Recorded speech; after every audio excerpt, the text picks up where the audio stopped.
చిన్న పండగ వస్తే చాలు రామాయంపేట బస్టాండ్ పరిస్థితి ఇది. పట్టణంలో జనసంద్రం దినదినం పెరుగుతున్న పట్టణ అభివృద్ధి నోచుకోవడం లేదు. ఇది మెదక్ జిల్లా రామాయంపేట పట్టణ పరిస్థితి ఇది.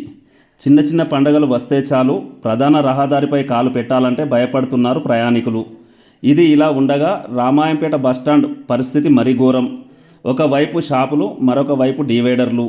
బస్సు ప్రయాణ ప్రాంగణంలోకి బస్సు వెళ్ళి బయటకు రావాలంటే చాలా ఇబ్బందులు పడుతున్నారు బస్సు డ్రైవర్లు.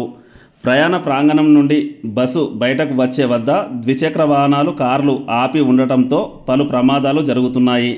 గత 2 నెలల క్రితం మెదక్ జిల్లా కలెక్టర్ రామాయంపేట బస్సు ప్రయాణ ప్రాంగణంను ఆవరణలో తనిఖీలు నిర్వహించినప్పటికీ ఏమి ప్రయోజనం లేకుండా పోయింది. ఇప్పటికైనా ఉన్నత అధికారులు స్పందించి ప్రయాణ రాకపోకలకు ఎలాంటి ఇబ్బందులు కలగకుండా చూస్తారో లేదోనని అటు ప్రయాణికులు, ఇటు పట్టణ ప్రజలు ఆరోపిస్తున్నారు. TSG news, Ramayampet.